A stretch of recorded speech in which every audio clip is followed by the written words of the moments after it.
Greetings, people of the internet. Brownstone here, and today I'm going to be discussing the new route of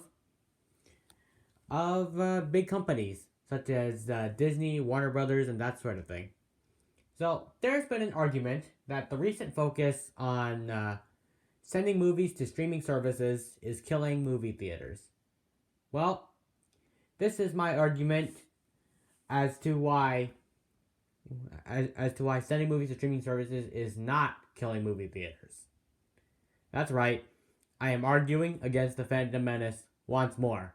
This argument is going to be throwing facts and logic relating to this pandemic at the Phantom Menace in full force. So buckle up. Let's get ready. So, as I mentioned, for a while now there has been an argument that that big companies are killing movie theaters by sending all their movies to streaming services. I'm going to argue that that's actually not the case. Considering with the rise of COVID cases, it's unlikely that that a lot of theaters are going to open up. In fact, with the rise of COVID cases, a lot of theaters might close. So even with a potential vaccine around the corner, people might still want to be careful, and they might not want to go to tightly packed places like movie theaters until they know that it's safe. If the companies do what the fans want and focus solely on movie theaters, it could potentially hurt their business more than help. I mean, theaters have been closed down for a while now, and that is why streaming services have become the norm. And in all objective reality, it really is the safest option that studios can take right now. With Marvel sending all their movies to the streaming service, it really helps to keep their business afloat in ways you might not expect, such as with many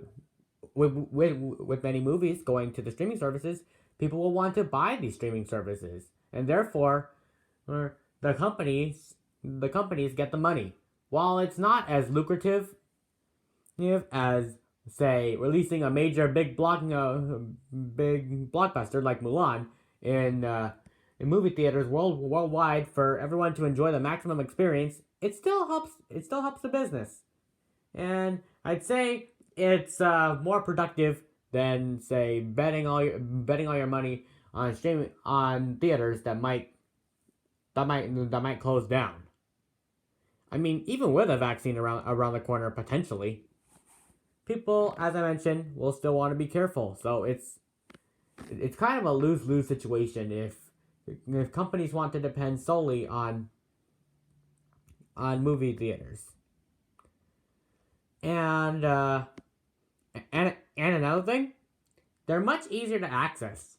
I mean, when you go to movie theaters, you have to not only buy the tickets, you also have to sit through I don't know, 15 to 30 minutes of commercials. On the streaming services, you just get the movie right away. And that is good.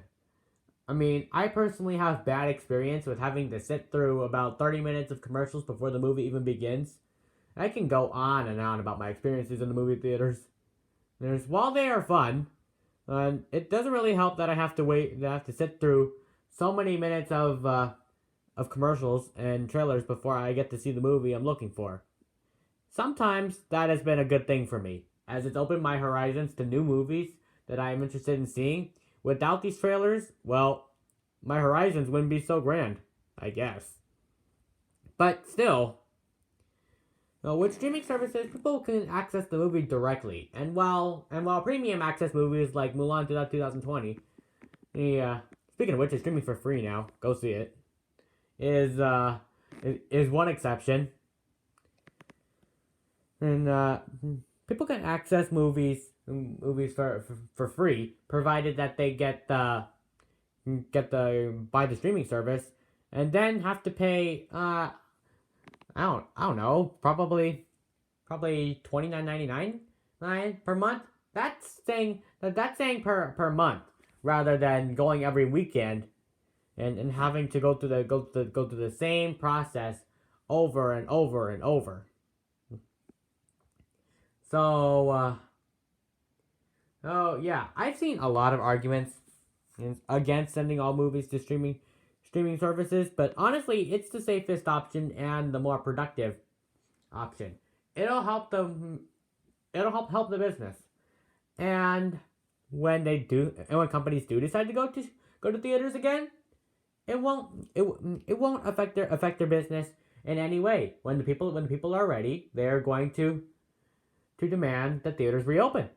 And when theaters reopen, the companies will shift their focus back to movie theaters. But right now, the streaming services are helping the companies make money. And you know the old saying, if it makes money, then it's good business. I'm ready for Dot Warner to say, that is not a quote. You want a quote? So, yeah. It's pretty weird talking about the whole economics about this sort of economic scenario about this sort of stuff, but in reality, sending movies to streaming services isn't killing movie theaters. Rather, it's giving movie theaters time to wait until all people are safe.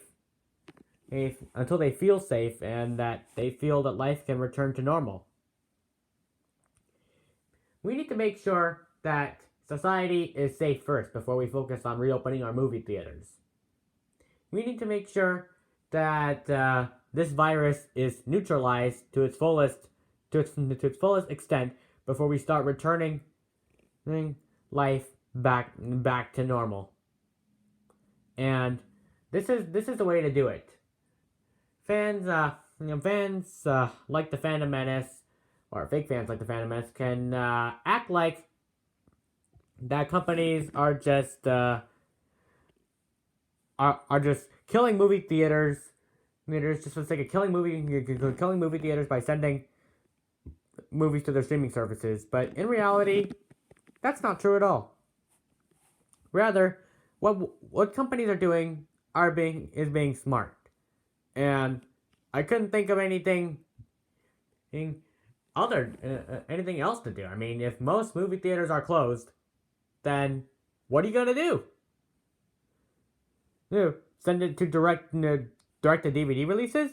You could do that, but in this new world of streaming services and stuff, it's pretty obvious where the money should lie. So, yeah, that's my short video essay for this. Sorry if it got a little too repetitive. Just to tell you, these videos are not scripted. So, we're going off the top of our heads here. So, we don't really do scripted videos, so yeah, that's why it's a little repetitive. So, thank you all for watching. Be sure to like this video and subscribe, and I'll see you all in the next video. Goodbye.